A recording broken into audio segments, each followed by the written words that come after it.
السلام علیکم ورحمۃ اللہ وبرکاتہ۔ حضرت سید محمد عبد القدیر حسینی بخاری چشتی المعروف نورانی پاشا رحمۃ اللہ علیہ کا قائم کردہ باب العلم انواریہ ایجوکیشنل سوسائٹی اور جامعہ انواریہ کے زیر اہتمام قرآن مجید کی تفسیر کے علاوہ حدیث شریف اور اسلامی علوم کی معتبر و مستند اور مشہور و معروف ویڈیو ریکارڈنگ کی ان کتب کی ویڈیو ریکارڈنگ کا سلسلہ جاری و ساری ہے الحمدللہ۔ اسی سلسلے کی ایک سنہری کڑی بخاری شریف کی شرح کا درس ہے نعمت الباری فی شرح صحیح البخاری، علامہ غلام رسول سعیدی صاحب رحمۃ اللہ علیہ کی مشہور شرح کا درس بھی الحمدللہ جاری و ساری ہے۔ اسی سلسلے کی ایک سنہری کڑی اس بخاری شریف کا درس بھی ہے۔ انشاءاللہ آج کی نشست کا آغاز ہم حدیث نمبر 1344 سے کرتے ہیں۔ یہ جنائز کا بیان چل رہا ہے، نماز جنازہ اور میت سے متعلق مسائل پر گفتگو ہو رہی ہے۔ بسم اللہ الرحمن الرحیم۔ حدیث نمبر 1344۔ حدثنا عبداللہ بن یوسف قال حدثنا اللیث قال حدثنی یزید بن ابی حبیب عن ابی الخیر عن عقبۃ بن عامر ان النبی صلی اللہ علیہ وسلم خرج یوما فصلى على أهل أحد صلاته على الميت ثم انصرف إلى المنبر فقال إني فرط لكم وأنا شهيد عليكم وإني والله لأنظر إلى حوض الآن وإني أعطيت مفاتيح خزائن الأرض أو مفاتيح الأرض وإني والله ما أخاف عليكم أن تشركوا بعدي ولكن أخاف عليكم أن تنافسوا فيها۔ امام بخاری رحمۃ اللہ علیہ روایت کرتے ہیں، آپ فرماتے ہیں ہمیں عبداللہ بن یوسف نے بیان کیا، انہوں نے کہا ہمیں لیث نے بیان کیا، انہوں نے کہا مجھے یزید بن ابی حبیب نے بیان کیا ابو الخیر سے، انہوں نے حضرت عقبہ بن عامر رضی اللہ عنہ سے کہ نبی کریم صلی اللہ علیہ وسلم ایک دن گھر سے باہر تشریف لائے اور آپ نے اہل احد یعنی جنگ احد میں شہید ہونے والے صحابہ کی نماز پڑھی جس طرح میت کی نماز پڑھی جاتی ہے۔ پھر آپ ممبر کی طرف مڑے پس اور فرمایا میں تمہارا پیش رو ہوں اور میں تم پر گواہ ہوں، اور بے شک اللہ کی قسم میں اب بھی اپنے حوض کی طرف دیکھ رہا ہوں، اور بے شک مجھے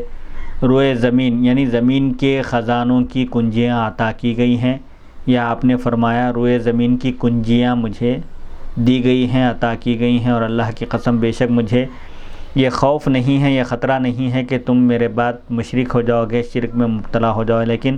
مجھے اس بات کا خدشہ ہے، ڈر ہے کہ تم دنیا میں رغبت کرو گے، دنیا کی بھاگ دوڑ میں اور دنیا کی زیب و زینت میں تم ایک دوسرے پر سبقت لے جاؤ گے، ایک دوسرے سے آگے بڑھنے کی کوشش کرو گے۔ بالعموم شہید کی نماز جنازہ اور بالخصوص سیدنا حمزہ رضی اللہ عنہ کی نماز جنازہ پر حافظ ابن حجر کا اعتراض۔ حافظ شہاب الدین ابن حجر عسقلانی رحمۃ اللہ علیہ لکھتے ہیں امام شافعی نے کتاب الام، امام شافعی کی ایک مشہور کتاب ہے، اس میں لکھا ہے کہ احادیث متواترہ یعنی یہ حدیث کا پہلا درجہ ہے، حدیث متواتر جس کو جھٹلایا نہیں جا سکتا، جو کئی اتنے راویوں سے جو مروی ہو کہ جن کے جھوٹ پر متفق ہونا، جن کا جھوٹ پر متفق ہونا محال ہو، اس حدیث کو متواتر کہتے ہیں۔ متفق کا معنی راضی ہونا، جس پر سب متفق ہوں، راضی ہوں۔ ایسی احادیث متواترہ سے ثابت ہے کہ نبی کریم صلی اللہ علیہ وسلم نے شہدائے احد کی نماز جنازہ نہیں پڑھی، اور وہ جو حدیث ہے کہ نبی کریم صلی اللہ علیہ وسلم نے حضرت حمزہ رضی اللہ عنہ کی نماز جنازہ 70 بار پڑھی، اور جو ان احادیث صحیحہ سے ان کا معارضہ یعنی ان کا کے خلاف کرتا ہے، اس کو اپنے نفس سے حیا کرنی چاہیے۔ یعنی اس مسئلے میں اختلاف ہے کہ شہداء کی نماز جنازہ پڑھی جائے گی یا نہیں، اس سلسلے میں ائمہ کا اختلاف ہے، اس سے پہلے کی نشست میں اس پر روشنی ڈالی جا چکی ہے۔ بعض حضرات یہ کہتے ہیں کہ شہید کو اسی کپڑوں میں دفن کیا جائے اور شہید کی نماز جنازہ نہ پڑھی جائے، امام شافعی وغیرہ اس بات کے قائل ہیں، جبکہ احناف کے پاس شہید کی نماز جنازہ پڑھی جائے گی۔ علامہ غلام رسول سعیدی صاحب فرماتے ہیں میں کہتا ہوں کہ صحیح بخاری حدیث نمبر 1344 میں یہ صراحت ہے، یہ واضح طور پر بیان کیا گیا کہ نبی کریم صلی اللہ علیہ وسلم نے شہدائے احد کی نماز جنازہ پڑھی جس طرح میت کی نماز جنازہ پڑھی جاتی ہے، اور یہ حدیث شریف صحیح بخاری کے علاوہ دیگر کتب صحیحہ جیسے مسلم شریف، ابو داؤد، نسائی وغیرہ میں مذکور ہے، جس کے حوالے ہم نے تخریج میں ذکر کیے ہیں۔ اب ہم بھی کہہ سکتے ہیں کہ جو اس صحیح اور صریح حدیث کا انکار کرے اس کو اپنے نفس سے حیا کرنی چاہیے۔ رہا حضرت سیدنا حمزہ رضی اللہ عنہ کی 70 مرتبہ نماز جنازہ پڑھنے پر حافظ ابن حجر کا یہ اعتراض کہ یہ حدیث صحیح نہیں ہے، اس کے علامہ عینی جو مشہور حنفی شارح ہیں بخاری کے، انہوں نے کئی جوابات ذکر کیے ہیں۔ حافظ ابن حجر کے اعتراض کے جوابات ذکر کرتے ہیں، علامہ عینی لکھتے ہیں حضرت حمزہ رضی اللہ عنہ کی نماز جنازہ 70 بار پڑھانے کی حدیث اس سند سے مروی ہے کہ حضور اکرم صلی اللہ علیہ وسلم نے 70 شہداء کے ساتھ ہر مرتبہ آپ کی نماز جنازہ پڑھائی۔ یہ روایت ہے یزید بن ابی زیاد سے، انہوں نے مقسم سے، انہوں نے حضرت ابن عباس رضی اللہ عنہما سے روایت کی۔ یہ حدیث شریف سنن ابن ماجہ، شرح معانی الاثار، معجم کبیر، حاکم کی مستدرک اور سنن بیہقی وغیرہ میں موجود ہے۔ یزید بن ابی زیاد ان رجال میں سے ہیں، ان راویوں میں سے ہیں جن کے ضعف کے باوجود ان کی حدیث لکھی جاتی ہے، ان کی حدیث لی جاتی ہے۔ امام مسلم اور اصحاب سنن جیسے امام ابو داؤد، امام ترمذی اور امام ابن ماجہ نے ان کی حدیث لی ہے، ان سے حدیث روایت کی ہے۔ امام ابو داؤد نے کہا میں ایسے کسی شخص کو نہیں جانتا جس نے ان کی حدیث کو ترک کیا ہو، یعنی جو جرح و تعدیل کے معتبر ائمہ ہیں انہوں نے بھی یزید بن ابی زیاد کی روایت کو قبول کیا ہے، انہوں نے ان کی روایت کو رد نہیں کیا۔ علامہ غلام رسول سعیدی صاحب فرماتے ہیں میں کہتا ہوں کہ حافظ مزی متوفی 742 ہجری نے ان کے متعلق لکھا ہے، عجلی نے کہا یہ جائز الحدیث ہیں، یعنی ان کی حدیث لی جا سکتی ہے، ان کی روایت پر عمل کیا جا سکتا ہے۔ یہ اپنے بھائی یزید سے ان کا حافظہ زیادہ قوی تھا، یہ یزید بن ابی زیاد ہیں، ان کے بھائی سے زیادہ ان کا حافظہ، قوت حافظہ ان کا مضبوط تھا۔ جریر نے کہا عطا بن صائب سے ان کا حافظہ زیادہ اچھا تھا۔ عبداللہ بن مبارک نے کہا یہ کیا خوب کریم تھے، یعنی جو جرح و تعدیل کے بڑے بڑے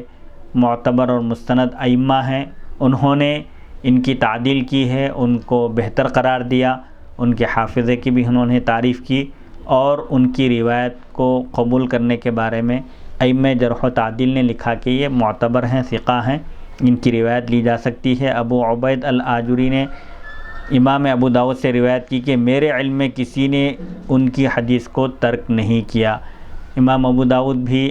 ائمہ جرح و تعدیل میں آپ کا بھی شمار ہوتا ہے۔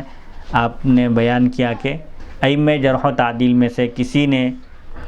یزید بن ابی زیاد کی روایت کو ترک نہیں کیا۔ امام بخاری نے اپنی صحیح بخاری کی کتاب اللباس میں یزید بن ابی زیاد سے القصیہ کے متعلق روایت ذکر کی ہے، اور اپنی کتاب رفع الیدین اور الادب المفرد میں ان سے روایت کی ہے، اور امام مسلم نے بھی ان سے روایت لی ہے۔ نیز علامہ عینی لکھتے ہیں یزید بن ابی زیاد کے بارے میں امام ابن ہشام متوفی 218 ہجری نے یزید بن ابی زیاد کی حدیث کو اس عبارت کے ساتھ لکھا ہے۔ امام ابن اسحاق نے کہا مجھے اس نے حدیث بیان کی جس پر میں کوئی تہمت نہیں لگاتا، یعنی یزید بن ابی زیاد نے بیان کیا مقسم سے جو عبداللہ بن حارث کے غلام ہیں، انہوں نے حضرت ابن عباس رضی اللہ عنہما سے روایت کی، انہوں نے بیان کیا کہ رسول اللہ صلی اللہ علیہ وسلم نے حضرت حمزہ کو لانے کا حکم دیا جب آپ جنگ احد میں شہید کر دیے گئے، آپ کو لانے کا حکم دیا، پھر آپ نے ان کو چادر سے ڈھانک دیا، پھر آپ نے ان کی نماز جنازہ پڑھائی، 7 تکبیریں کہیں آپ نے، پھر دیگر شہداء کو لایا گیا اور ان کو حضرت حمزہ رضی اللہ عنہ کے جنازے کے پاس رکھا، پھر ان کی آپ نے نماز جنازہ پڑھائی، حضرت حمزہ رضی اللہ عنہ کی بھی اس وقت آپ نے نماز جنازہ پڑھائی، یہاں تک کہ آپ نے حضرت حمزہ رضی اللہ عنہ کی نماز جنازہ 72 مرتبہ پڑھائی۔ نیز اس حدیث کی تائید اس سے ہوتی ہے کہ امام طحاوی نے یہ حدیث بھی روایت کی ہے۔ حضرت عبداللہ بن زبیر رضی اللہ عنہما بیان کرتے ہیں کہ رسول اللہ صلی اللہ علیہ وسلم نے غزوہ احد کے دن حضرت حمزہ رضی اللہ عنہ کو لانے کا حکم دیا، یعنی آپ کا جنازہ لانے کا حکم دیا، اور ان کو ایک چادر سے ڈھانک دیا آپ نے، پھر ان کی نماز جنازہ پڑھی، اور آپ نے نماز جنازہ میں 9 تکبیرات کہیں، پھر دوسرے شہداء کی صفیں بنائیں، یکے بعد دیگر دوسرے شہداء کو لایا گیا، حضرت حمزہ رضی اللہ عنہ کا جنازہ ہٹائے بغیر آپ نے ان شہداء کے ساتھ پھر دوبارہ آپ کی نماز جنازہ پڑھی، اور ان کے ساتھ حضرت حمزہ کی بھی نماز جنازہ آپ نے پڑھی۔ اسی حدیث کی طرح حضرت ابو مالک غفاری سے بھی مروی ہے، وہ بیان کرتے ہیں کہ 9 شہدائے احد کو لایا جاتا اور ان کے ساتھ 10ویں حضرت حمزہ رضی اللہ عنہ ہوتے، یعنی آپ صلی اللہ علیہ وسلم نے مختلف صحابہ جو شہید ہو گئے تھے جنگ احد میں، ان کے جنازے آپ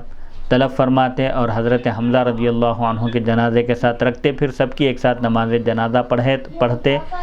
پھر ان کو اٹھایا جاتا، یعنی ان جنازوں کو ہٹا دیا جاتا جن کی نماز جنازہ ہو جاتی، پھر دوسرے 9 شہداء لائے جاتے، حضرت حمزہ رضی اللہ عنہ کا جنازہ اسی جگہ ہوتا یہاں تک کہ رسول اللہ صلی اللہ علیہ وسلم ان سب کی نماز جنازہ پڑھتے۔ ان احادیث شریفہ سے سورج کی طرح واضح اور روشن ہو گیا کہ ہر چند کے نماز جنازہ مکرر نہیں پڑھائی جاتی، یعنی نماز جنازہ ایک بار پڑھائی جاتی ہے، بار بار نہیں پڑھائی جاتی، مگر سیدنا حمزہ رضی اللہ عنہ کی تکریم کے لیے، یعنی ان کے احترام کے لیے، ان کے اکرام کے لیے رسول اللہ صلی اللہ علیہ وسلم نے ان کی نماز جنازہ 70 یا 72 مرتبہ پڑھائی، اور حضرت ابن عباس اور حضرت ابن زبیر رضی اللہ عنہم کی سند صحیح ہے۔ ہم نے کثیر طرق یعنی کئی سندوں سے حضرت ابن عباس رضی اللہ عنہما کی حدیث کی صحت کو واضح کیا، اور ان دلائل کے سامنے اس حدیث پر حافظ ابن حجر کا اعتراض کوئی معنی نہیں رکھتا، اور امام بخاری نے اس باب کی حدیث 1344 میں حضرت عقبہ بن عامر رضی اللہ عنہ کی یہ حدیث روایت کی ہے کہ نبی کریم صلی اللہ علیہ وسلم نے شہدائے احد کی نماز جنازہ اس طرح پڑھی جس طرح مسجد کی نماز پڑھی جاتی ہے، یعنی شہدائے احد کو کے جنازے لا کر رکھے گئے اور آپ نے ان کی نماز جنازہ پڑھائی، اور یہ ہم احناف کے موقف پر صحیح اور صریح حدیث ہے۔ شہید کی نماز جنازہ پڑھنے کی حضرت عقبہ کی حدیث پر حافظ ابن حجر کے اعتراضات۔ حافظ ابن حجر عسقلانی حدیث نمبر 1344 کی تشریح میں لکھتے ہیں، حضرت جابر کی حدیث 1343 میں شہید کی نماز جنازہ کی نفی ہے، یعنی حدیث نمبر 1343 سے معلوم ہوتا ہے کہ شہید کی نماز جنازہ نہیں پڑھائی گئی، اور حضرت عقبہ کی حدیث نمبر 1344 میں شہید کی نماز جنازہ کا اثبات ہے، یعنی اسے معلوم ہوتا ہے کہ آپ صلی اللہ علیہ وسلم نے شہید کی نماز جنازہ پڑھائی۔ حضرت عقبہ کی حدیث تو صحیح بخاری حدیث نمبر 4042 میں خود حضرت عقبہ نے یہ تصریح کی ہے کہ نبی کریم صلی اللہ علیہ وسلم 8 سال بعد شہدائے احد کی آپ نے نماز جنازہ پڑھی، اور مخالف خود یہ کہتا ہے کہ جب زیادہ مدت گزر جائے تو قبر پر نماز نہیں پڑھی جاتی، گویا نماز سے مراد یہ ہے کہ آپ نے ان کے حق میں دعا فرمائی تھی اور استغفار کیا تھا، یعنی ان کے مخالف کہتا ہے کا مطلب مخالف یعنی جو فریق مخالف ہے، جو لوگ نماز جنازہ شہید کی نماز جنازہ کے قائل نہیں ہیں یا شہید کی نماز جنازہ نہیں پڑھی جائے گی، جو یہ کہتے ہیں وہ مخالف ہیں۔ ان کا خود یہ قول ہے، ان کے پاس یہ مسئلہ ہے کہ جب کسی کا انتقال ہو کر ایک طویل مدت گزر جائے تو قبر پر دوبارہ نماز جنازہ نہیں پڑھی جاتی، تو گویا اس سے مراد یہ ہے کہ آپ صلی اللہ علیہ وسلم نے شہدائے احد کی نماز جنازہ پڑھی 8 سال گزرنے کے بعد، تو اس کا مطلب یہ ہے کہ آپ صلی اللہ علیہ وسلم نے ان کے حق میں دعائے مغفرت فرمائی اور ان کے لیے استغفار کیا، اور اس سے یہ ثابت نہیں ہوتا کہ شہید کی نماز جنازہ نہ پڑھنے کا حکم منسوخ ہو گیا۔ پھر امام شافعی کا اس مسئلے میں اختلاف استحباب میں ہے، یعنی ان کے نزدیک مستحب بہتر یہ ہے کہ شہید کی نماز جنازہ نہ پڑھی جائے، اور حنبلی فقہا سے بھی اسی طرح منقول ہے، یعنی حنبلی فقہا بھی یہی کہتے ہیں کہ مستحب یہ ہے کہ شہید کی نماز جنازہ بھی نہ پڑھی جائے۔ الماوردی ایک نام ہے یہ، انہوں نے امام احمد سے نقل کیا کہ شہید کی نماز جنازہ پڑھنا بہتر ہے، اچھا ہے، اور اگر نماز نہ پڑھیں، مستحب کی تعریف فرمائیے نا۔ مستحب کا مطلب یہ ہے کہ اگر کیے تو ثواب ملے گا، بہتر ہے، اگر نہ کریں تو کوئی عذاب اور کوئی مواخذہ گرفت نہیں ہے۔ امام احمد بن حنبل رحمۃ اللہ علیہ فرماتے ہیں کہ شہید کی نماز جنازہ پڑھنا عمدہ ہے، بہتر ہے، اچھا ہے، اور اگر نماز نہ پڑھیں تب بھی کافی ہے، شہید کو جس کپڑوں میں وہ شہید ہوا ہے، جس لباس میں، اسی لباس میں اس کو بغیر نماز جنازہ کے ان ائمہ کے پاس دفن کر دیا جائے گا۔ حافظ ابن حجر کے اعتراضات کے علامہ عینی کی طرف سے جوابات۔ حافظ ابن حجر کے جو اعتراضات ہیں، علامہ عینی جو مشہور حنفی ہیں اور شارح بخاری ہیں، وہ جوابات دیتے ہوئے کہتے ہیں کہ حضرت جابر کی حدیث نمبر 1343 میں شہید کی نماز جنازہ پڑھنے کی نفی ہے، یعنی حدیث نمبر 1343 سے معلوم ہوتا ہے کہ شہید کی نماز جنازہ نہیں پڑھنا ہے۔ اور حضرت عقبہ کی حدیث نمبر 1344 سے معلوم ہوتا ہے کہ شہید کی نماز جنازہ پڑھی جائے گی۔ حافظ عینی نے حسب ذیل وجوہ سے، یعنی یہ آگے جو وجوہات بیان کر رہے ہیں اسباب، کہ حضرت عقبہ کی حدیث کو حضرت جابر کی حدیث پر ترجیح دی ہے، کہ حضرت عقبہ کی حدیث سے معلوم ہوتا ہے کہ شہید کی نماز جنازہ پڑھی جائے گی، اور حضرت جابر رضی اللہ عنہ کی حدیث سے معلوم ہوتا ہے کہ شہید کی نماز جنازہ نہیں پڑھی جائے گی۔ لیکن حضرت جابر اور حضرت عقبہ دونوں میں حضرت عقبہ کی روایت قابل ترجیح ہے، قابل عمل ہے، کہ ان کی روایت سے یہ معلوم ہوتا ہے کہ شہید کی نماز جنازہ پڑھی جائے گی۔ حضرت جابر کی حدیث میں نفی ہے، یعنی نماز نہیں پڑھنا ہے شہید کی، اور حضرت عقبہ کی روایت میں نماز جنازہ پڑھنے کا ثبوت ہے۔ اور ایک قاعدہ ہے کہ جہاں اگر کوئی حکم ثابت ہو اور کہیں کسی حکم کی نفی ہو تو اس بات کی حدیث نفی کی حدیث پر راجح ہوتی ہے۔ یعنی حضرت جابر کی حدیث سے معلوم ہوتا ہے کہ نماز جنازہ شہید کی نہیں پڑھی جائے گی، جبکہ عقبہ کی حدیث سے معلوم ہوتا ہے کہ شہید کی بھی نماز جنازہ پڑھی جائے گی۔ تو جہاں اثبات اور نفی نیگیٹو اور پازیٹیو جمع ہو جائے تو وہاں پر پازیٹیو کو ترجیح دی جاتی ہے، راجح یہ ہوگا کہ شہید کی نماز جنازہ پڑھی جائے گی۔ یہ نیگیٹو اور پازیٹیو کا مطلب یعنی اثبات اور نفی، حضرت جابر کی حدیث سے معلوم ہوتا ہے کہ شہید کی نماز جنازہ نہیں پڑھنا ہے، اور حضرت عقبہ کی حدیث سے معلوم ہوتا ہے کہ شہید کی نماز جنازہ پڑھی جائے گی۔ تو پڑھی جائے گی اور نہیں پڑھی جائے گی، دونوں میں ایک مشہور قاعدہ ہے فقہ کا، ایک اصول ایک ہے یہ کہ جہاں ہے اور نہیں کا لفظ آ جائے تو وہاں پر ہے، یعنی اس بات کو ترجیح دی جاتی ہے نفی کے مقابلے میں، نفی کو چھوڑ کر اس بات کو اختیار کیا جاتا ہے۔ یعنی نماز جنازہ نہیں پڑھنا ہے یہ نیگیٹو ہے، اور پازیٹیو کیا ہے اس کا نماز جنازہ پڑھنا ہے۔ تو ایک قاعدہ ہے کہ جہاں اثبات اور نفی دونوں جمع ہو جائیں، کوئی کام کرنا ہے یا نہیں کرنا ہے تو وہاں پر کرنا ہے، اس کو اختیار کیا جائے گا۔ نمبر 2، حضرت جابر اپنے والد اور اپنے چچا کی تجہیز و تکفین کے کاموں میں مشغول تھے۔ جنگ احد میں حضرت جابر رضی اللہ عنہ کے والد اور چچا شہید ہو گئے تھے۔ آپ ان کی تجہیز و تکفین میں مشغول تھے، ان کو کفن پہنانے میں اور ان کو غسل دینے میں مصروف تھے، اور اس سلسلے میں مدینے بھی گئے ہوئے تھے آپ۔ پھر جب انہوں نے یہ اعلان سنا کہ شہداء کو وہیں دفن کیا جائے جہاں ان کے جنازے ہیں، جہاں ان کی لاشیں ہیں، تو انہوں نے ان کی تدفین میں جلدی کی۔ اس سے معلوم ہوا کہ وہ شہداء کی تدفین کے وقت حاضر نہیں تھے۔ یعنی حضرت جابر رضی اللہ عنہ نے جو نماز جنازہ کی نفی کی، اس کی وجہ یہ ہے کہ وہ اس وقت وہاں پر موجود نہیں تھے، کیونکہ ان کے گھر میں خود جنگ احد کے موقع پر ان کے والد اور چچا شہید ہو گئے تھے، ان کے گھر میں خود جنازے تھے، تو وہ ان کی تجہیز اور تکفین میں مشغول تھے، اسی وجہ سے ان کو معلوم نہیں ہوا۔ حضرت جابر رضی اللہ عنہ بیان کرتے ہیں کہ حضرت نبی کریم صلی اللہ علیہ وسلم نے حضرت حمزہ رضی اللہ عنہ کی نماز جنازہ پڑھی، پھر دیگر شہداء کو لایا گیا، یعنی اور دوسرے شہداء کو لایا گیا اور ان کو حضرت حمزہ رضی اللہ عنہ کے پہلو میں، یعنی ان کے جنازے کے بازو رکھ دیا گیا، تو آپ نے ان سب کی نماز جنازہ پڑھی۔ یہ روایت مصنف ابن ابی شیبہ میں موجود ہے۔ نمبر 3، ہمارے اصحاب نے جن روایات سے شہید کی نماز جنازہ پر استدلال کیا ہے، یعنی فقہائے احناف نے جن روایتوں کو پیش کر کے یہ ثابت کیا کہ شہید کی نماز جنازہ پڑھی جائے گی، ان روایتوں کی تعداد شہید پر نماز کی نفی کی روایتوں سے بہت زیادہ ہے۔ یعنی نماز جنازہ پڑھنے کی شہید کی یہ روایتیں زیادہ ہیں ان روایتوں کے مقابلے میں جن میں نماز جنازہ کا ذکر نہیں ہے۔ نمبر 4، فوت شدہ یعنی انتقال کیے ہوئے مسلمانوں کی نماز جنازہ پڑھنا دین میں اصل ہے۔ ایک مسلمان کے دوسرے مسلمان پر جو 6 حقوق ہیں، مختلف حقوق ہیں، ان میں سے ایک حق یہ ہے کہ جب کسی مسلمان کا انتقال ہو جائے تو اس کی نماز جنازہ میں شرکت کی جائے، یہ بھی ایک مسلمان کا حق ہے، اور یہ فرض کفایہ ہے، یعنی چند لوگ بھی اگر اس فرض کو ادا کر دیں تو دیگر لوگوں سے یہ فرض ختم ہو جائے گا، ساقط ہو جائے گا، اور اگر کوئی بھی کسی مسلمان کی نماز جنازہ نہ پڑھیں، شریک نہ ہوں، تو سب گناہگار ہوں گے۔ لہذا نماز جنازہ فرض کفایہ ہے، اور یہ کسی کے فعل کے اختلاف کی وجہ سے یہ فرض ساقط نہیں ہوگا۔ نمبر 5، اگر شہید کی نماز جنازہ پڑھنا ناجائز ہوتا تو نبی کریم صلی اللہ علیہ وسلم اس کو کسی کے فعل کے اختلاف کی وجہ سے، یعنی کسی کے فعل، یعنی حضرت جابر رضی اللہ عنہ کی روایت میں نماز جنازہ کی نفی ہے، تو ان کے اس اختلاف کی وجہ سے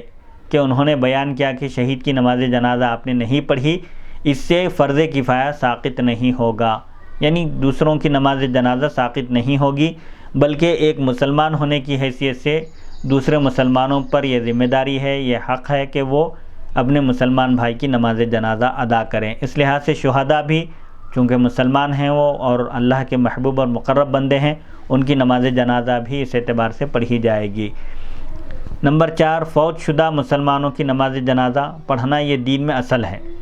یعنی جو مسلمان انتقال کر گئے ان کی نماز جنازہ پڑھنا یہ ایک فرض کفایہ ہے، مسلمانوں کی ذمہ داری ہے۔ نمبر 5، اگر شہید کی نماز جنازہ پڑھنا جائز نہ ہوتا تو نبی کریم صلی اللہ علیہ وسلم اس کو بیان فرما دیتے، واضح کر دیتے، جس طرح آپ نے شہید کو غسل دینے سے منع فرما دیا کہ شہید کو غسل نہیں دیا جائے گا بلکہ اسی لباس میں ان کو دفن کیا جائے گا جس لباس میں وہ شہید ہوئے ہیں۔ تو جس طرح آپ نے شہید کو غسل دینے سے منع فرمایا، اسی طرح اگر شہید کی نماز جنازہ پڑھنا جائز نہ ہوتا تو آپ اس کو بھی واضح فرما دیتے، بیان فرما دیتے۔ نمبر 6، برتقدیر تنزل، یعنی اگر یہ مان بھی لیں کہ شہید کی نماز جنازہ پڑھنا نہیں ہے تو ہم یہ کہتے ہیں کہ ہو سکتا ہے کہ غزوہ احد کے دن آپ نے شہداء کی نماز نہ پڑھی ہو اور دیگر صحابہ نے پڑھی ہو۔ اس بات کا بھی امکان ہے، یہ بھی ہو سکتا ہے کہ شہداء احد کی نماز جنازہ آپ صلی اللہ علیہ وسلم نے نہیں پڑھی، ممکن ہے کہ دیگر صحابہ نے ادا کی ہو۔ نمبر 7، یہ بھی ہو سکتا ہے کہ آپ نے اس دن شہداء احد کی نماز جنازہ نہ پڑھی ہو کیونکہ آپ کا چہرہ مبارک خود زخمی اور خون آلود تھا۔ جنگ احد میں آپ صلی اللہ علیہ وسلم کے دندان مبارک بھی شہید ہو گئے تھے اور آپ بھی زخمی ہو گئے تھے، اور آپ کو حضرت حمزہ رضی اللہ عنہ کی شہادت کا بہت رنج تھا، اور کسی اور دن آپ نے ان کی نماز جنازہ پڑھی ہو، جیسا کہ صحیح بخاری حدیث نمبر 4043 میں صراحت ہے، وضاحت ہے کہ آپ نے 8 سال بعد شہداء احد کی نماز جنازہ پڑھی۔ نمبر 8، یہ بھی روایت ہے کہ آپ نے شہداء احد کے علاوہ دوسرے شہداء کی نماز جنازہ پڑھی ہے، کیونکہ آپ نے حضرت جعفر، حضرت زید بن حارثہ اور حضرت عبداللہ بن رواحہ کی غائبانہ نماز جنازہ آپ نے ادا فرمائی، کیونکہ یہ تینوں صحابہ بھی ایک جنگ میں شہید ہو گئے تھے، آپ نے ان کی نماز جنازہ ادا فرمائی، تو اس سے معلوم ہوا کہ شہید کی نماز جنازہ پڑھی جائے گی۔ حضرت عمرو بن عاص کی قیادت میں ایک لشکر فلسطین بھیجا،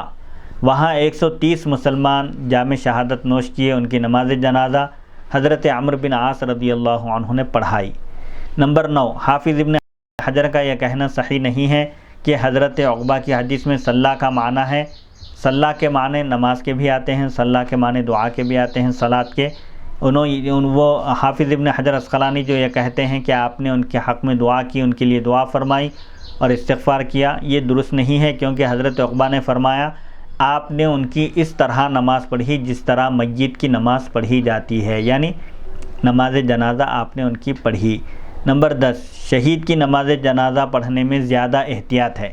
زیادہ احتیاطی پہلو یہ ہے کہ شہید کی نماز جنازہ پڑھی جائے، اور مخالفین یعنی جو لوگ شہید کی نماز جنازہ کے قائل نہیں ہیں، جو یہ کہتے ہیں کہ شہید کی نماز جنازہ نہیں پڑھی جائے گی، ان کے نزدیک بھی اس کو ترک کرنا یعنی اس کو چھوڑنا واجب نہیں ہے بلکہ مستحب ہے اور پڑھنا جائز ہے، اور شہید کی نماز جنازہ پڑھنے میں اجر کے حاصل ہونے کی امید ہے۔ نبی کریم صلی اللہ علیہ وسلم نے فرمایا جس نے نماز جنازہ پڑھی اس کو 1 قیرات اجر ملے گا، یعنی ایک احد پہاڑ کے برابر اس کو اجر و ثواب ملے گا۔ نبی کریم صلی اللہ علیہ وسلم نے یہ حکم عام دیا ہے اور اس میں شہید کا استثناء نہیں فرمایا، یعنی یہ حکم عام ہے، چاہے نماز جنازہ شہید کی ہو یا غیر شہید کی، سب کے لیے آپ نے فرمایا کہ جو بھی نماز جنازہ میں شرکت کرے گا اس کو 1 قیرات کے برابر یعنی احد پہاڑ کے برابر اجر و ثواب ملے گا۔ اگر یہ اعتراض کیا جائے کہ شہید اس سے مستثنیٰ ہے، اس کی نماز جنازہ پڑھی جائے کیونکہ اس کی مغفرت کی بشارت ہوتی ہے، اس کا جواب یہ ہے کہ خیر سے کوئی مستغنی نہیں ہوتا، بھلائی سے خیر سے کوئی بے نیاز نہیں ہو سکتا۔ نابالغ بچے بھی مغفور ہیں، یعنی ان کی مغفرت کر دی گئی ہے، جو نابالغ ہیں ابھی جو احکام شرع کے مکلف نہیں ہیں وہ بھی معصوم ہوتے ہیں، نیک ہوتے ہیں، لیکن اس کے باوجود ان کی نماز جنازہ بھی پڑھی جاتی ہے۔ حضرت ابوبکر اور حضرت عمر رضی اللہ عنہما کی نماز جنازہ پڑھی گئی اور سب کو چھوڑ دیں، رسول اللہ صلی اللہ علیہ وسلم کی نماز جنازہ بھی پڑھی گئی، تو شہید نماز جنازہ سے کیسے الگ ہو سکتا ہے؟ حافظ ابن حجر نے یہ اعتراض کیا کہ فقہاء احناف کے پاس دفن کے 3 دن بعد قبر پر نماز جنازہ پڑھنا جائز نہیں ہے، تو دفن کے 8 سال بعد شہداء احد کی نماز جنازہ کیسے جائز ہوگی؟ اس کا جواب یہ ہے کہ فقہاء احناف کا مذہب اس طرح نہیں ہے، بلکہ جب تک یہ یقین نہ ہو کہ قبر میں میت کا جسم سلامت ہے اور پھولا یا پھٹا نہیں ہے، اس وقت تک قبر پر اس کی نماز جنازہ پڑھنا جائز ہے، اور شہداء کا جسم قبر میں خراب نہیں ہوتا بلکہ سلامت رہتا ہے۔ اسی وجہ سے نبی کریم صلی اللہ علیہ وسلم نے 8 سال بعد ان کی قبروں پر پہنچ کر آپ نے نماز جنازہ پڑھائی۔ حدیث شریف کے اس حدیث شریف کے دیگر فائدے، اس حدیث شریف میں مذکور ہے، بیان کیا گیا کہ نبی کریم صلی اللہ علیہ وسلم نے فرمایا، میں تمہارا حوض پر پیش رو ہوں، یعنی تم سے پہلے میں حوض پر پہنچوں گا، یعنی میں حوض پر تمہیں پانی پلانے کا انتظام کروں گا۔ آپ نے فرمایا، میں اب بھی اپنے حوض کو دیکھ رہا ہوں، یعنی اس وقت میں آپ کے لیے آپ کا حوض ظاہر کر دیا گیا تھا، منکشف کر دیا گیا تھا۔ اس سے معلوم ہوا کہ حوض اب بھی حقیقت میں موجود ہے، اور اس میں نبی کریم صلی اللہ علیہ وسلم کا معجزہ ہے کہ آپ نے دنیا میں اپنے حوض کو دیکھ لیا اور آپ نے اس کی اطلاع دی۔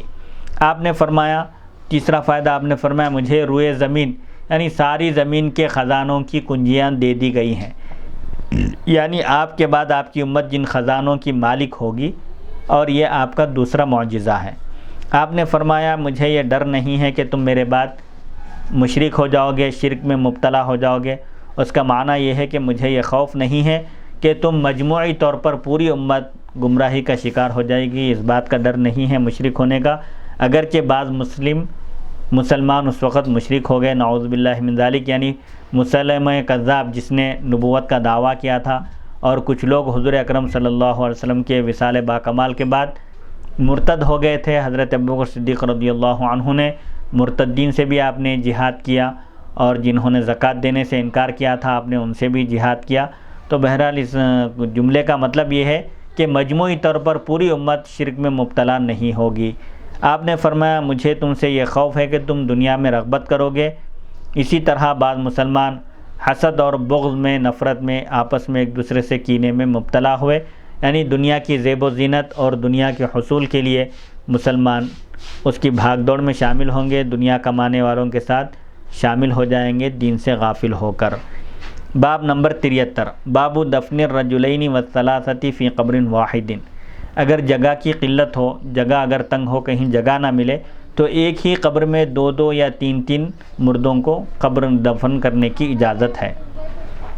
حدیث نمبر 1345، حدثنا سعید بن سلیمان قال حدثنا اللیث قال حدثنا ابن شہاب عن عبد الرحمن بن کعب ان جابر بن عبد اللہ رضی اللہ تعالی عنہما اخبرہ ان النبی صلی اللہ علیہ وسلم کان یجمع بین الرجلین من قتلى احد۔ امام بخاری رحمۃ اللہ علیہ روایت کرتے ہیں، آپ نے فرمایا، ہمیں سعید بن سلیمان نے بیان کیا، انہوں نے کہا، ہمیں لیث نے بیان کیا، انہوں نے کہا، ہمیں ابن شہاب نے بیان کیا عبد الرحمن بن کعب سے کہ حضرت جابر بن عبداللہ رضی اللہ عنہما نے انہیں خبر دی کہ نبی کریم صلی اللہ علیہ وسلم شہداء احد میں سے 2 مردوں کو ایک قبر میں جمع کرتے تھے، یعنی جو جنگ احد میں جو صحابہ کرام شہید ہوئے، 2 صحابی کو آپ نے ایک قبر میں جگہ کی تنگی کی وجہ سے آپ نے ایک ہی قبر میں دفن کیا۔ اس حدیث کی تشریح صحیح بخاری حدیث نمبر 1343 میں گزر چکی۔ باب نمبر 74، باب من لم یرا غسل الشہداء، جن کے نزدیک شہداء کو غسل دینا جائز نہیں ہے، شہید کو غسل نہیں دیا جائے گا۔ حدیث نمبر 1346، حدثنا ابو الولید قال حدثنا لیث عن ابن شہاب عن عبد الرحمن بن کعب عن جابر قال قال النبی صلی اللہ علیہ وسلم ادفنوہم فی دمائہم، یعنی یوم احد ولم یغسلہم۔ امام بخاری رحمۃ اللہ علیہ روایت کرتے ہیں، آپ نے فرمایا، ہمیں ابو الولید نے بیان کیا، انہوں نے کہا، ہمیں لیث نے بیان کیا ابن شہاب سے، انہوں نے عبد الرحمن بن کعب سے، انہوں نے حضرت جابر رضی اللہ عنہ سے کہ نبی کریم صلی اللہ علیہ وسلم نے فرمایا، ان کو ان کے خونوں میں دفن کر دو، یعنی غزوہ احد، جنگ احد کے دن جو صحابہ کرام شہید ہوئے، آپ نے ان کے بارے میں فرمایا کہ انہیں ان کے خون میں دفن کرو، یعنی انہیں غسل مت دو۔ اور آپ نے انہیں غسل نہیں دیا، یعنی غسل دینے سے آپ نے منع فرمایا۔ شہید جس حالت میں شہید ہو اس کو اسی حالت میں اس کی نماز جنازہ پڑھ کر دفن کر دیا جائے۔ اس حدیث کی تشریح بھی صحیح بخاری حدیث نمبر 1343 میں گزر چکی۔ باب نمبر 75، باب من یقدم فی اللحد وسمی اللحد لأنہ فی ناحیۃ۔ قبر میں جب ایک قبر میں جگہ کی تنگی کی وجہ سے ایک سے زائد افراد کو جب دفن کیا جائے تو قبر میں سب سے پہلے کس کو رکھا جائے؟ قبر کو عربی میں لحد کہتے ہیں، اور لحد کو لحد اس لیے کہا جاتا ہے کہ وہ ایک جانب ہوتی ہے، یعنی بغلی قبر ہوتی ہے۔ قبر ایک بغلی ہوتی ہے اور ایک اس کے علاوہ ہوتی ہے۔ بغلی قبر یعنی قبر کھودنے کے بعد اس کے کنارے ایک اندر تھوڑا سا اور کھود کر جو میت کو رکھا جاتا ہے اس کو بغلی قبر کہتے ہیں۔ بعض لحد کو لحد اس لیے کہتے ہیں کہ قبر کی ایک جانب گڑھا کھودا جاتا ہے اور اس گڑھے میں میت کو رکھ دیا جاتا ہے۔ وَكُلُّ جَائِرٍ مُلْحِد۔ امام بخاری رحمۃ اللہ علیہ کا ایک طریقہ ہے کہ وہ لغوی بحث بھی کرتے ہوئے کبھی اس سلسلے میں جو مختلف الفاظ استعمال ہوتے ہیں لغوی اس کا بھی استعمال بتاتے ہوئے کہتے ہیں وَكُلُّ جَائِرٍ مُلْحِد، اور ہر ظالم الحاد کرنے والا ہے۔ الحاد کے معنی حق راستے سے ہٹ جانے والا ہے۔ الحاد کا معنی ہے ایک جانب سے ہٹ کر دوسری جانب چلا جانا، اور ظالم بھی حق سے ہٹ کر باطل کی طرف چلا جاتا ہے، اس لیے ظالم کو ملحد کہتے ہیں عربی میں۔ قرآن مجید میں سورہ کہف میں ملتحدہ کا لفظ استعمال ہوا ہے، وَلَن تَجِدَ مِن دُونِهِ مُلْتَحَدًا، آیت نمبر 27۔ معدلاً، ملتحدن کا معنی ہے معدلاً عدول کی جگہ، ہٹنے کی جگہ، یعنی تم اللہ کے سوا کوئی پناہ نہیں پاؤ گے۔ اس تعلیق میں قرآن مجید کے اس لفظ کے معنی کی طرف اشارہ ہے، وَلَن تَجِدَ مِن دُونِهِ مُلْتَحَدًا، اور تم اللہ کو چھوڑ کر کوئی پناہ کی جگہ نہیں پاؤ گے، یعنی اللہ کے سوا کوئی تم کو پناہ دینے والا نہیں ہے۔ جائے پناہ کی جگہ صرف اللہ کا دربار ہے۔ وَلَوْ كَانَ مُسْتَقِيمًا كَانَ ضَرِيحًا، اور اگر قبر سیدھی ہو تو وہ ضریح کہلاتی ہے، یعنی اگر قبر میں ایک جانب گڑھا نہ ہو، گڑھا نہ کھودا جائے اور وہ بالکل سیدھی ہو تو اس کو شق اور ضریح کہا جاتا ہے۔ حدیث نمبر 1347، حدثنا ابن مقاتل قال اخبرنا عبد اللہ قال اخبرنا لیث بن سعد قال حدثني ابن شہاب۔ جی، ملحد کے ایک معنی جو ہے اللہ کا انکار کرنے والوں کے بھی آتے ہیں۔ ملحد کے ایک معنی بے دین کے بھی آتے ہیں، جو زندیق ہوتا ہے، بے دین ہوتا ہے، دین سے جو کنارہ کشی اختیار کر لیتا ہے اس کو بھی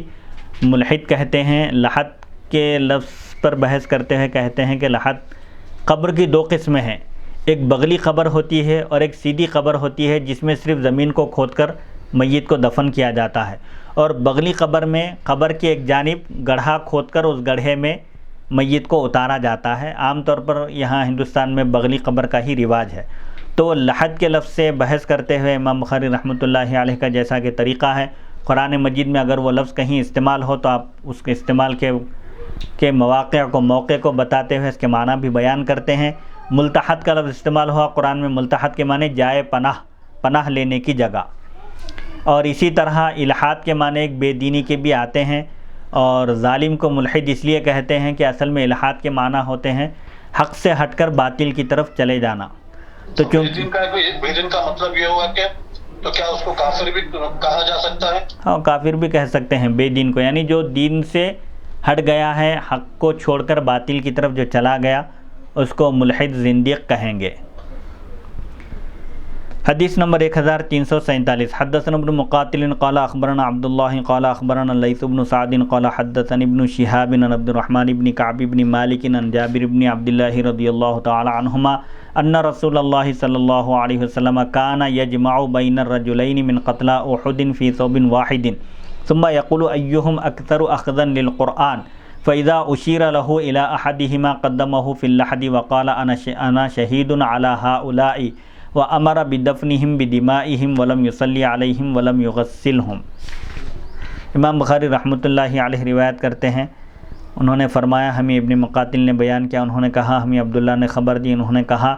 ہمیں لیث بن سعد نے خبر دی، انہوں نے کہا مجھے ابن شہاب زہری نے بیان کیا عبد الرحمن بن کعب بن مالک سے، انہوں نے حضرت جابر بن عبداللہ رضی اللہ عنہما سے روایت کیا، بیان کرتے ہیں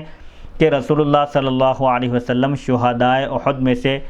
2 مردوں کو ایک کپڑے میں جمع کرتے تھے، یعنی 2 مردوں کو ایک ہی کفن میں آپ کفن دیتے تھے، پھر پوچھتے تھے کہ ان میں سے کس کو زیادہ قرآن یاد ہے،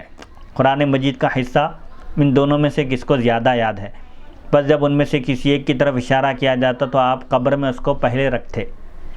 اور آپ نے فرمایا میں ان پر گواہ ہوں، اور ان کو ان کے خونوں میں آپ نے دفن کرنے کا حکم دیا، اور ان میں سے آپ نے کسی کی نماز جنازہ نہیں پڑھی اور نہ ہی آپ نے ان کو غسل دیا۔ اس حدیث شریف کا جو عنوان امام بخاری نے قائم فرمایا کہ اگر جگہ کی تنگی کی وجہ سے ایک ہی قبر میں دو میتوں کو اگر دفن کیا جائے تو سب سے پہلے کس کو قبر میں اتارا جائے، سب سے پہلے کس کو قبر میں رکھا جائے، تو آپ فرماتے ہیں کہ حضور اکرم صلی اللہ علیہ وسلم صحابہ میں جس کو قرآن زیادہ یاد ہوتا، جو حافظ قرآن ہوتے یا قرآن کا جن کو حصہ دوسروں کے مقابلے میں زیادہ یاد ہوتا،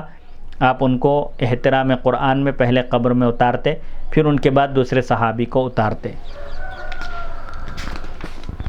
اس حدیث کی تشریح بھی صحیح بخاری حدیث نمبر 1343 میں گزر چکی۔ اس سے قرآن مجید کی فضیلت اور اس کی اہمیت کا اندازہ ہوتا ہے کہ جو اہل علم ہیں، علمی مقام رکھتے ہیں، ان کو پہلے رکھا جائے، ان کو مقدم رکھا جائے اور ان کا احترام کیا جائے۔ حدیث نمبر 1348۔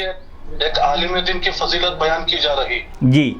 اگر کوئی پورے قرآن کا حافظ ہو اور کوئی آدھے قرآن کا حافظ ہو اور دونوں کا انتقال ہو جائے، جگہ کی قلت کی وجہ سے اگر ایک ہی قبر میں اگر ان دونوں کو دفن کیا جا رہا ہے تو جن کو مکمل قرآن یاد ہے پہلے ان کو رکھا جائے، پھر دوسروں کو رکھا جائے جو ان کے بعد کم قرآن یاد رکھتے ہیں۔ اسی طرح جس کا مرتبہ بڑا ہو علمی اعتبار سے اس کو پہلے قبر میں اتارا جائے، پھر اس کے بعد دوسری میت کو رکھا جائے۔ حدیث نمبر 1348۔ قال ابن المبارک واخبرنا الاوزاعی عن الزہری عن جابر بن عبد اللہ رضی اللہ تعالی عنہما کان رسول اللہ صلی اللہ علیہ وسلم یقول لقتلى احد ای هؤلاء اکثر اخذا للقرآن فاذا اشیر له الى رجل قدمه في اللحد قبل صاحبه وقال جابر فكفن ابي وعمي في نمرة واحدة وقال سليمان بن كثير حدثني الزهري حدثني من سمع جابر رضی اللہ تعالی عنہ۔ ابن المبارک نے فرمایا اور ہمیں اوزاعی نے خبر دی، انہوں نے زہری سے، انہوں نے حضرت جابر بن عبداللہ رضی اللہ عنہما سے روایت کی کہ رسول اللہ صلی اللہ علیہ وسلم شہدائے احد کے متعلق پوچھتے کہ ان میں سے کس کو زیادہ قرآن مجید یاد ہے۔ جب جنازے لائے جاتے اور قبر میں اتارنے کی باری آتی تو آپ صحابہ سے دریافت فرماتے کہ ان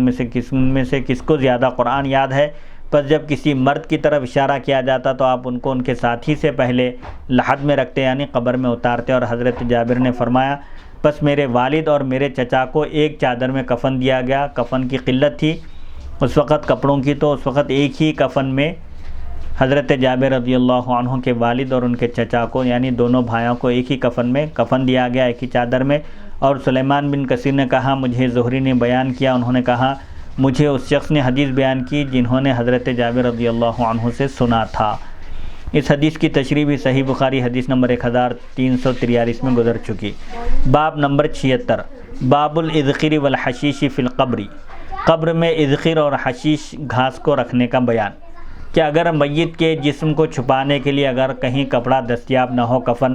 یا مکمل طور پر کفن نہ ملے اور پیر وغیرہ نظر آ رہے ہوں تو ایسی صورت میں گھاس وغیرہ کے ذریعے اس کو چھپایا جا سکتا ہے۔ عرب میں اذخر نامی ایک گھاس تھی مشہور۔ حضور اکرم صلی اللہ علیہ وسلم نے جب دیکھا کہ میت کو کفن دینے کے بعد اگر سر ڈھانکا جاتا تو پیر نظر آ جاتے، پیروں کے پاس سے کپڑا ہٹ جاتا، اور اگر پیروں کو ڈھانکتے تو سر ظاہر ہو جاتا تھا، تو آپ صلی اللہ علیہ وسلم نے فرمایا کہ سروں کو ڈھانک دو کپڑے سے اور پیروں پر اذخر نامی گھاس ڈال کر چھپا دو۔ حدیث نمبر 1349۔ حدثنا محمد بن عبداللہ بن حوشب قال حدثنا عبد الوهاب قال حدثنا خالد عن عكرمة عن ابن عباس رضي الله تعالى عنهما عن النبي صلى الله عليه وسلم قال حرم الله عز وجل مكة فلم تحل لأحد قبلي ولا لأحد بعدي أحلت لي ساعة من نهار لا يختلى خلاها ولا يعبد شجرها ولا ينفر صيدها ولا تلتقط لقطتها إلا لمعرف فقال العباس رضي الله تعالى عنه إلا الإذخر لصاغتنا وقبورنا فقال إلا الإذخر وقال أبو هريرة رضي الله تعالى عنه عن النبي صلى الله عليه وسلم لقبورنا وبيوتنا وقال أبان بن صالح عن الحسن بن مسلم عن صفية بنت شيبة سمعت النبي صلى الله عليه وسلم مثله وقال مجاهد عن طاووس عن ابن عباس رضي الله تعالى عنهما لقينهم وبيوتهم۔ امام بخاری رحمۃ اللہ علیہ روایت کرتے ہیں، انہوں نے فرمایا ہمیں محمد بن عبداللہ بن حوشب نے حدیث بیان کی، انہوں نے کہا ہمیں عبد الوہاب نے بیان کیا، انہوں نے کہا ہمیں خالد نے بیان کیا اکرمہ سے، انہوں نے حضرت ابن عباس رضی اللہ عنہما سے، انہوں نے نبی کریم صلی اللہ علیہ وسلم سے روایت کیا، آپ نے فرمایا اللہ بزرگ و برتر نے مکے کو حرم بنا دیا، یعنی مکے کو حرمت والا بنایا، احترام اور تعظیم والا بنایا، بس مجھ سے پہلے کسی کے لیے اس میں جنگ کرنا، حدود حرم میں جنگ کرنا جائز نہ تھا، اور نہ میرے بعد کسی کے لیے جائز ہے، میرے لیے دن کی ایک ساعت میں اس کو حلال کیا گیا تھا۔ آپ صلی اللہ علیہ وسلم فرماتے ہیں اللہ تعالیٰ نے دن کے ایک وقت میں ایک موقع پر میرے لیے حدود حرم میں جنگ کرنے کو جائز قرار دیا تھا، اب اس کے بعد پھر حدود حرم قیامت تک کے لیے وہ حرم ہے، حرمت والا ہے، اس میں نہ قتل و غارت کی جا سکتی ہے، نہ فتنہ و فساد برپا کیا جا سکتا ہے۔ آپ صلی اللہ علیہ وسلم فرماتے ہیں اس کی گھاس کاٹی جائے، نہ اس کا درخت کاٹا جائے، اور نہ وہاں کے جانور کو شکار کے لیے بھگایا جائے، اور نہ وہاں کی پڑی ہوئی چیز، اگر کسی کے پاس سے کوئی چیز گر جائے تو اس کو فقہ کی زبان میں اس کو شریعت میں لقطہ کہتے ہیں، اگر کسی کی کوئی چیز گر جائے تو اس کو اٹھایا بھی نہ جائے، البتہ اس شخص کو اٹھانے کی اجازت ہے جو اس کو لے کر اعلان کرے اور اس کو اس کے مالک تک پہنچائے۔ حضرت ابن عباس رضی اللہ عنہما نے عرض کیا جس وقت حضور اکرم صلی اللہ علیہ وسلم نے فرمایا کہ اللہ تعالیٰ نے مکے کو حرم بنا دیا، اس کو حدود حرم آپ نے مقرر فرمائے کہ وہاں کی نہ گھاس اکھاڑی جا سکتی ہے، نہ وہاں کا درخت کاٹا جا سکتا ہے، نہ حدود حرم میں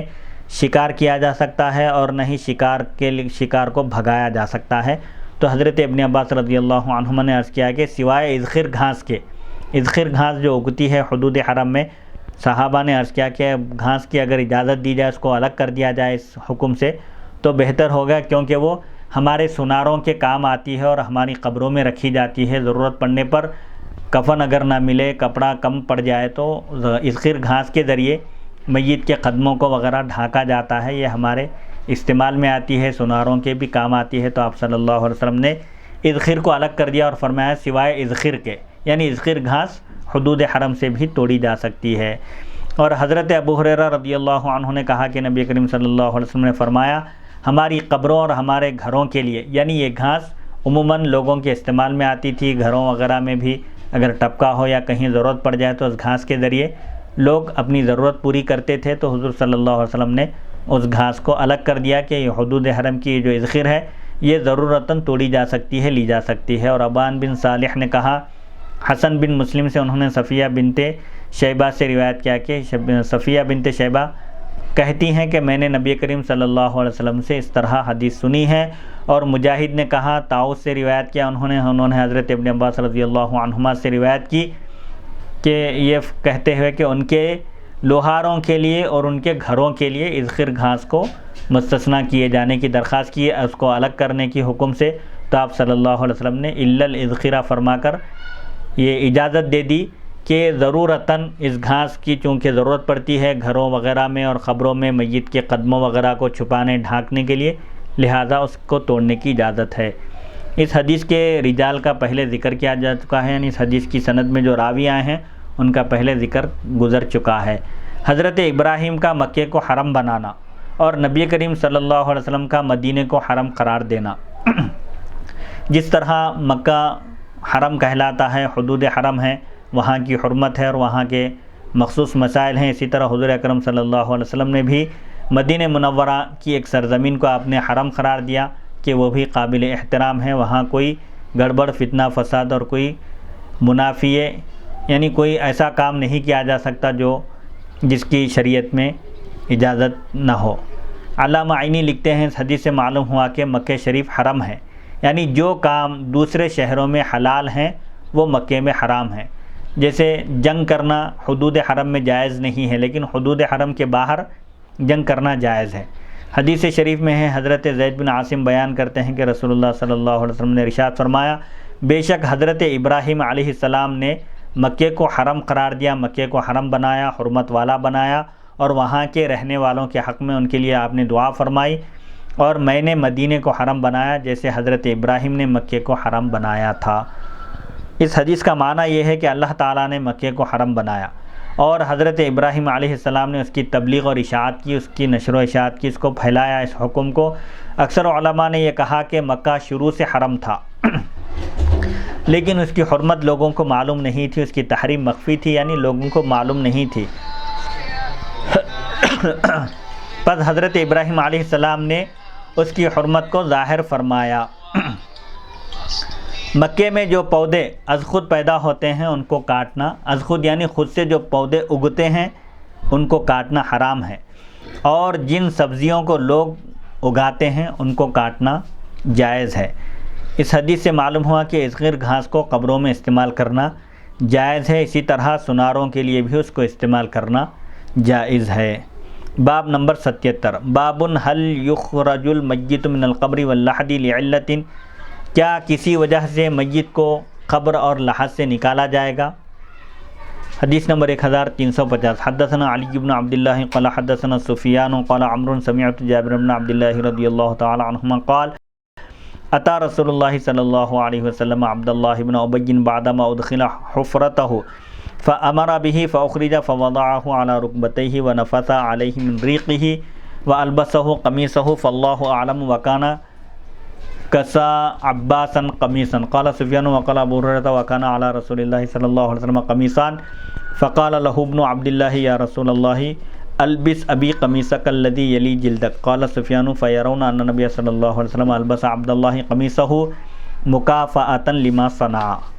امام بخاری رحمۃ اللہ علیہ روایت کرتے ہیں، آپ نے فرمایا ہمیں علی بن عبداللہ نے بیان کیا، انہوں نے کہا ہمیں سفیان نے بیان کیا، انہوں نے کہا عمرو نے کہا میں نے حضرت جابر بن عبداللہ رضی اللہ عنہما سے سنا کہ عبداللہ بن ابی جو رئیس المنافقین تھا، منافقوں کا سرغنہ تھا، اس کی تدفین کے بعد رسول اللہ صلی اللہ علیہ وسلم اس کے پاس گئے، پھر آپ کے حکم سے اس کو قبر سے باہر نکالا گیا، آپ صلی اللہ علیہ وسلم نے اس کو اپنے گھٹنوں پر رکھا اور اس پر اپنا لعاب دہن ڈالا اور اس کو اپنی قمیص پہنائی، بس اللہ ہی زیادہ بہتر جانتا ہے۔ ابن ابی نے حضرت عباس کو قمیص پہنائی تھی۔ جنگ بدر میں جب حضور اکرم صلی اللہ علیہ وسلم کے چچا حضرت عباس قیدی بن کر آئے تھے اور حضرت عباس رضی اللہ عنہ کا قد بہت اونچا لمبا تھا، کسی کی بھی قمیص آپ کو نہیں آ رہی تھی۔ ابن ابی عبداللہ بن ابی جو منافقوں کا سردار تھا اس کا بھی قد لمبا تھا، اس کی قمیص حضور اکرم صلی اللہ علیہ وسلم نے حضرت عباس کو پہنائی تھی، اس نے اپنی قمیص دی تھی، تو حضور اکرم صلی اللہ علیہ وسلم نے اس قمیص کے بدلے میں اس قمیص کے احسان کو چکانے کے لیے آپ نے اپنی قمیص عطا فرمائی۔ جب غزوہ بدر میں حضرت عباس کو کسی کی بھی قمیص پوری نہیں آ رہی تھی تو اس وقت عبداللہ بن ابی نے اپنی قمیص دی تھی، سفیان نے کہا، اور حضرت ابو ہریرہ رضی اللہ عنہ نے بیان کیا کہ رسول اللہ صلی اللہ علیہ وسلم 2 کرتے آپ پہنے ہوئے تھے، تو عبداللہ کے بیٹے نے کہا، رئیس المنافقین کے بیٹے وہ سچے صحابی عاشق رسول تھے، انہوں نے عرض کیا یا رسول اللہ صلی اللہ علیہ وسلم میرے والد کو آپ وہ قمیص پہنائیں جو آپ کے جسم مبارک سے مس کی ہوئی ہے، متصل ہے، جو آپ کے جسد مبارک کو لگی ہوئی ہے، جسم سے جو ڈائریکٹ ملی ہوئی ہے وہ قمیص آپ پہنائیں برکتاً۔ تو سفیان نے کہا مسلمانوں کا یہ گمان تھا کہ نبی کریم صلی اللہ علیہ وسلم نے رئیس المنافقین کو عبداللہ کو اس لیے قمیص پہنائی ابن ابی کو کہ اس نے حضرت عباس رضی اللہ عنہ کو جو قمیص پہنائی تھی جنگ بدر کے موقع پر اس کا بدلہ ہو جائے، اس احسان کو چکا دیا جائے۔ اس حدیث کی تشریح صحیح بخاری حدیث نمبر 1270 میں گزر چکی۔ باب کے عنوان سے اس حدیث کی مطابقت اس طرح ہے کہ عبداللہ بن ابی کی تدفین کے بعد اس کو قمیص پہنانے اور لعاب دہن عطا فرمانے کے لیے قبر سے نکالا گیا۔ حدیث نمبر 1351، حدثنا مسدد قال اخبرنا بشر بن المفضل قال حدثنا حسین المعلم عن عطاء عن جابر رضی اللہ تعالی عنہ قال لما حضر احد دعانی ابی من الليل فقال ما ارانی الا مقتولا في اول من يقتل من اصحاب النبي صلی اللہ علیہ وسلم وانی لا اترک بعدی اعز علی منک غیر نفس رسول اللہ صلی اللہ علیہ وسلم فان علی دینا فاقضی واستوصی باخواتک خیرا فاصبحنا فکان اول قتیل ودفن معه آخر في قبر ثم لم تطب نفسي أن أتركهم على آخر فاستخرجته بعد 6 أشهر فإذا هو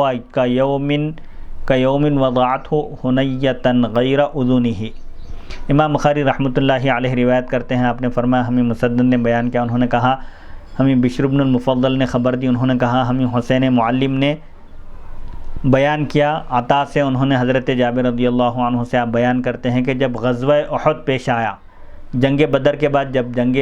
احد ہوئی، یعنی جب جنگ احد کا وقت آیا تو میرے والد حضرت جابر فرماتے ہیں میرے والد نے مجھے رات میں طلب فرمایا، بلایا اور کہا میرا یہ گمان ہے، یعنی میں سمجھتا ہوں کہ نبی کریم صلی اللہ علیہ وسلم کے اصحاب میں سے جو لوگ شہید ہوں گے کل میدان جنگ میں، جنگ احد میں ان میں سب سے پہلے شہید ہو جاؤں گا، اور میں جن کو چھوڑ کر جاؤں گا ان میں رسول اللہ صلی اللہ علیہ وسلم کے بعد مجھے سب سے زیادہ عزیز تم ہو رسول اللہ صلی اللہ علیہ وسلم کے بعد۔ آپ نے اپنے فرزند کو بلایا اور کہا کہ مجھے اندازہ ہے کہ کل کی جنگ میں سمجھتا ہوں کہ میں سب سے پہلے شہید ہونے والوں میں شہید ہو جاؤں گا۔ رسول اللہ صلی اللہ علیہ وسلم کی ذات کے بعد میرے نزدیک تم سب سے زیادہ عزیز ہو، مجھ پر قرض ہے، یعنی میرے ذمے قرض ہے، لہذا تم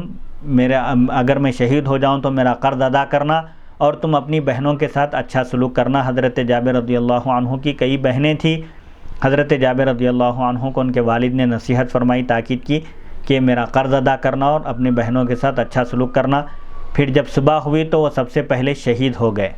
اور ان کے ساتھ ایک اور شخص کو بھی قبر میں دفن کیا گیا، جیسا کہ اس سے پہلے کی حدیث میں گزرا کہ حضرت جابر رضی اللہ عنہ کے والد اور چچا کو ایک ہی قبر میں دفن کیا گیا۔ حضرت جابر فرماتے ہیں پھر میرا دل اس سے خوش نہیں ہوا کہ میں اپنے والد کو دوسرے شخص کے ساتھ رکھوں، ایک ہی قبر میں دونوں کو رکھوں، لہٰذا میں نے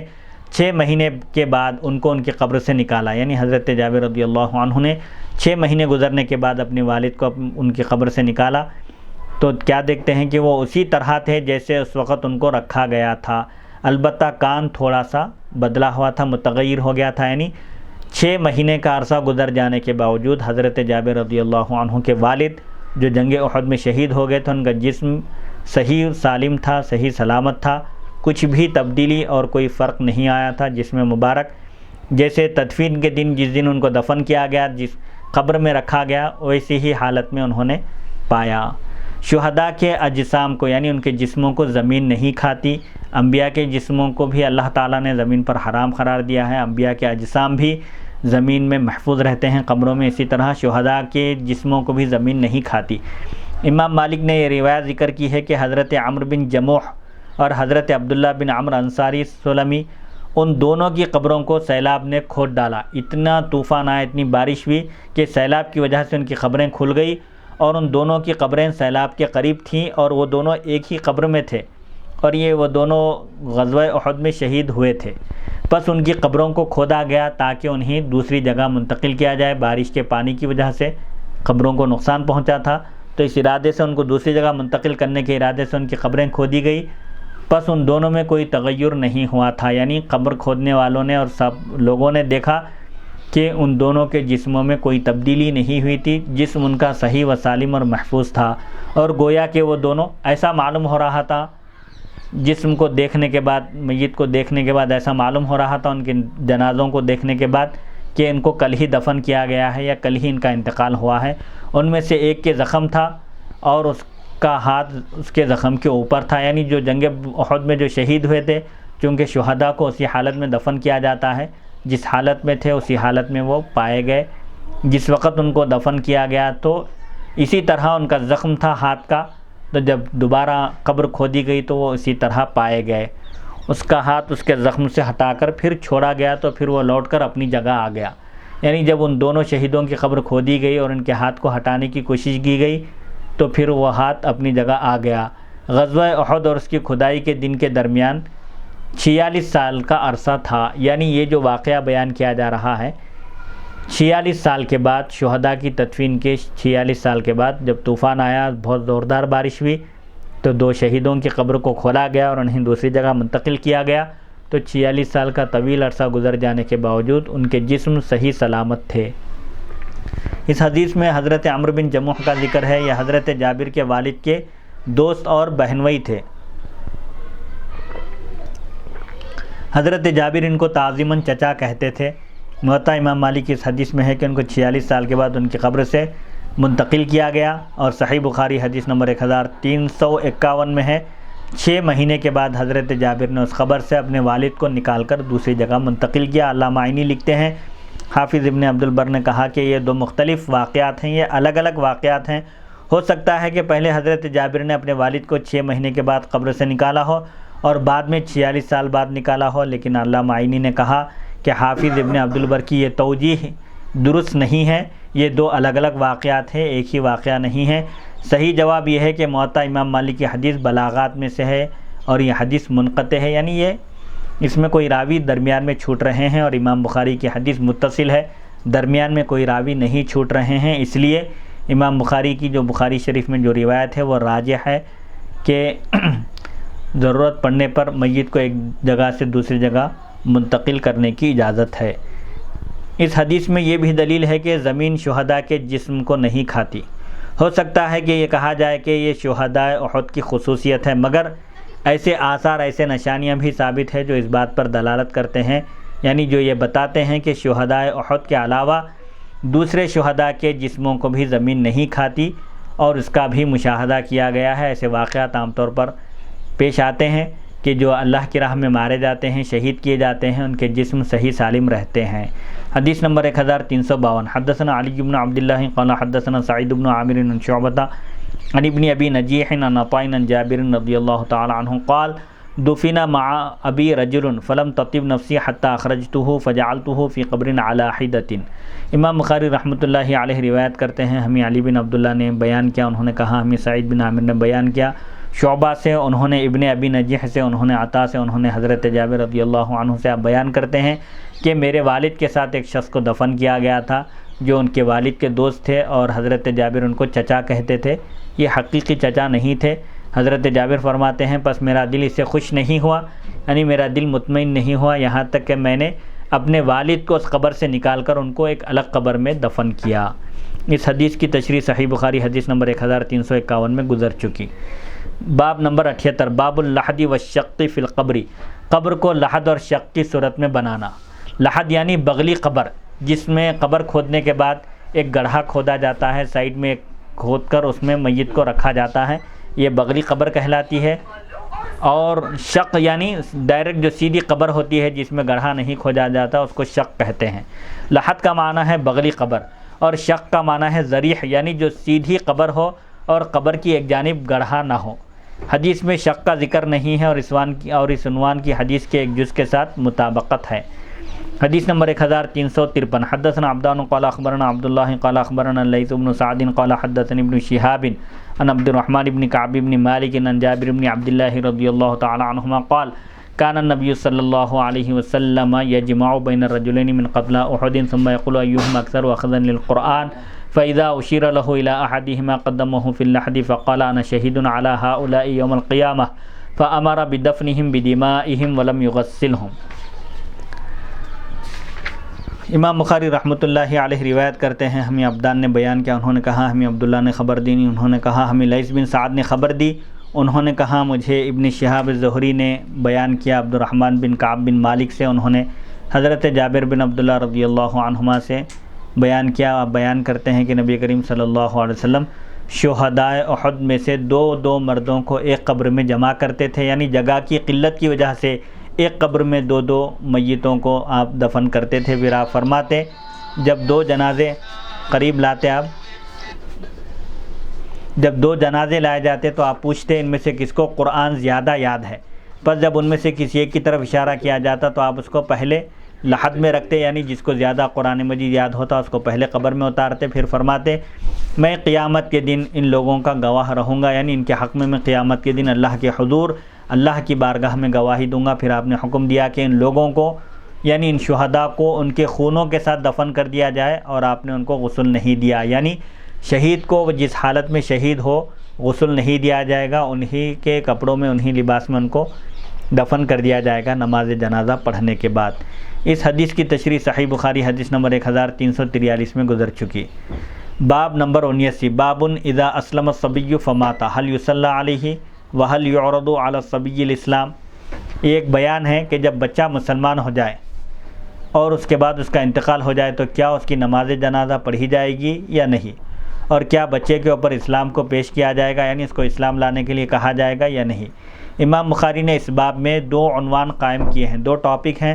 پہلا عنوان یہ ہے کہ جب بچہ مسلمان ہو جائے اور بالغ ہونے سے پہلے اگر اس کا انتقال ہو جائے 15 سال سے پہلے تو کیا اس کی نماز جنازہ پڑھی جائے گی یا نہیں۔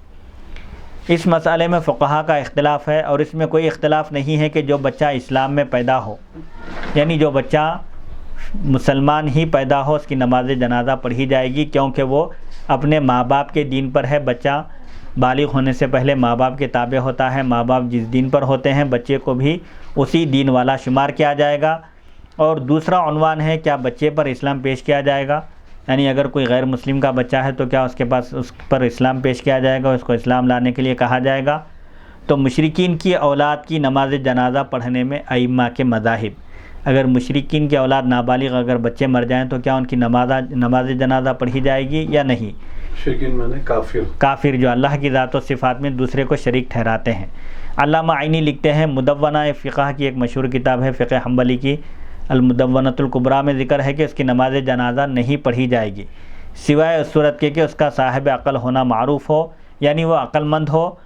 اور اسلام کو قبول کرے، یعنی اسلام کو قبول کر لے تب اس کی نماز جنازہ پڑھی جائے گی، اور یہ امام مالک کا مشہور مذہب ہے۔ اور ہدایہ کی شرح میں مذکور ہے کہ جب کوئی بچہ قید کر لیا جائے، مشرکوں کا کوئی بچہ قیدی بن کر آئے، بندی بنا لیا جائے، اور اس کے ساتھ اس کے ماں باپ میں سے کوئی ایک ہو،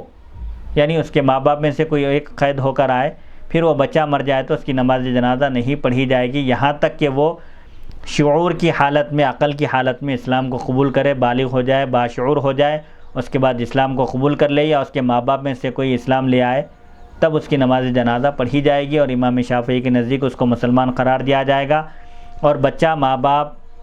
کے اچھے دین کے تابع ہوتا ہے، ماں باپ میں سے جو اچھے دین پر ہو، مثال کے طور پر اگر باپ کا دین الگ ہو اور ماں کا دین الگ ہو، مثال کے طور پر باپ مسلمان ہو اور ماں مشرک ہو، تو بچے کو باپ کے اعتبار سے مسلمان سمجھا جائے گا۔ اور اسی طرح اگر باپ عیسائی ہو اور ماں مشرک ہو تو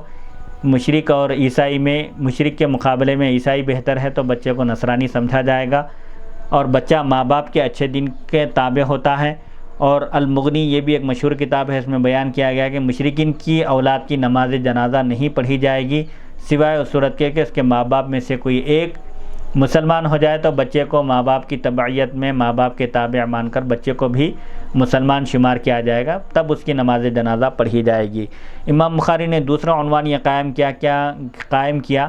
کہ کیا بچے پر اسلام پیش کیا جائے گا، اور اگر بچہ بلوغت کے قریب ہو، بالغ ہونے کے قریب ہو تو اس پر اسلام کو پیش کرنا صحیح ہے۔ امام اعظم ابو حنیفہ اور امام مالک کا یہی مذہب ہے، البتہ امام شافعی کا اس میں اختلاف ہے۔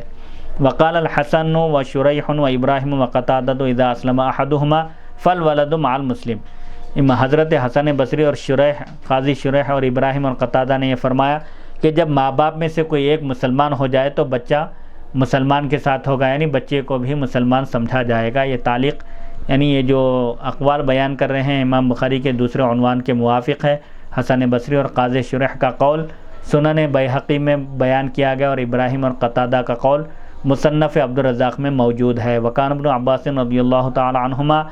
مع امہ من المستضعفین ولم یکن مع ابیہ علی دین قومہ، اور حضرت ابن عباس رضی اللہ عنہما فرماتے ہیں ضعیف لوگوں میں اپنی ماں کے ساتھ تھے اور اپنی قوم کے دین پر اپنے باپ کے ساتھ نہیں تھے۔ اس تعلیق کی اصل عنقریب صحیح بخاری حدیث نمبر 1357 میں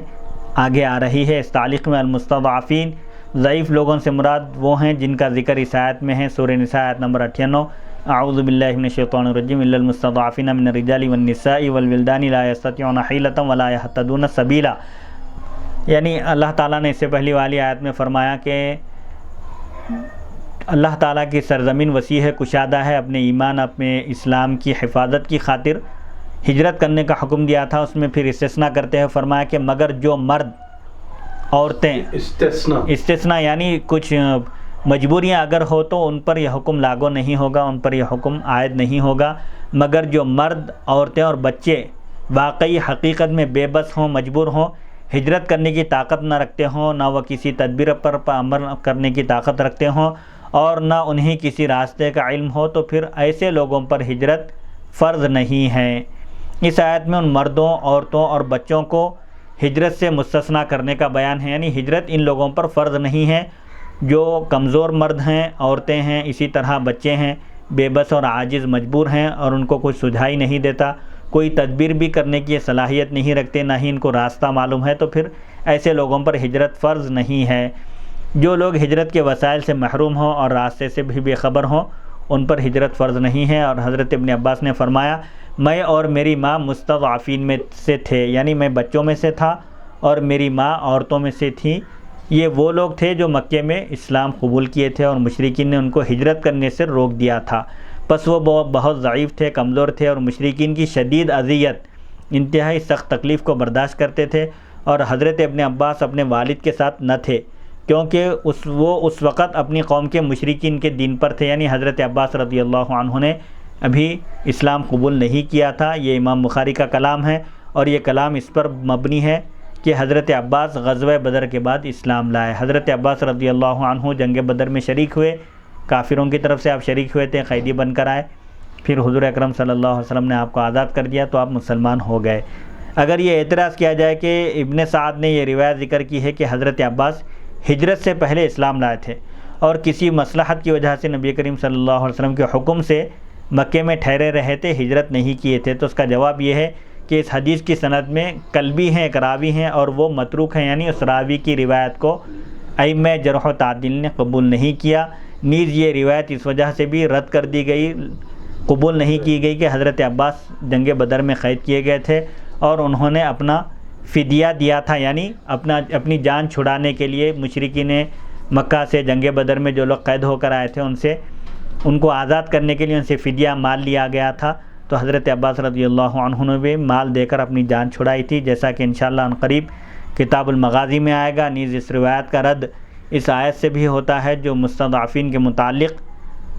نازل ہوئی ہے، کیونکہ یہ آیت غزوہ بدر کے بعد، جنگ بدر کے بعد نازل ہوئی۔ حضرت عباس رضی اللہ عنہ جنگ بدر میں قید کیے گئے تھے اور اس کے بعد آپ مسلمان ہو گئے تھے۔ وقال الاسلام یعلو ولا یعلا، اور آپ نے فرمایا کہ اسلام غالب رہتا ہے اور مغلوب نہیں ہوتا۔ اسلام کی یہ شان ہے، اسلام کا یہ کمال ہے کہ وہ بلند ہوتا جاتا ہے، غالب ہی رہے گا ہمیشہ، کبھی مغلوب نہیں ہوگا، یعنی کبھی زیر نہیں ہوگا، شکست نہیں کھائے گا۔ اس تعلیق کی اصل درج ذیل حدیث میں ہے، یہ جو حضرت ابن عباس نے فرمایا کہ الاسلام یعلو ولا یعلا، اس سلسلے میں بھی ایک حدیث شریف ہے۔ عائد بن عمر المزنی بیان کرتے ہیں کہ نبی کریم صلی اللہ علیہ وسلم نے فرمایا اسلام غالب رہتا ہے، مغلوب نہیں ہوتا۔ جی الحمدللہ آج کی اس نشست کا جو ہم نے آغاز کیا تھا، ایک حدیث نمبر 1353 پر اس کا اختتام ہوتا ہے۔ اس کے بعد والی ایک طویل حدیث شریف ہے، شروع کہاں سے کیا تو حدیث، اور بحث بھی اس میں اس لیے طویل ہے کہ ابن سیاد کا قصہ ہے جس کو دجال سمجھا گیا، اس سلسلے میں طویل بحث ہے۔ انشاءاللہ اگلی نشست میں ہم اس سے آغاز کریں گے۔ آج کی نشست کا آغاز جو کیا گیا تھا حدیث نمبر 1344 سے حدیث نمبر 1353 تک آج کی نشست میں الحمدللہ درس دیا گیا۔ انشاءاللہ اللہ تعالیٰ سے دعا ہے کہ وہ تمام اہل اسلام کو، تمام عالم اسلام کے مسلمانوں کی جان و مال، عزت اور آبرو کی حفاظت فرمائے، اور ہم سب کو تمام ہر قسم کے امراض سے، بیماریوں سے محفوظ و مأمون رکھے۔ وصلی اللہ تعالیٰ علی خیر خلقہ سیدنا محمد و آلہ و صحبہ اجمعین والحمد للہ رب العالمین۔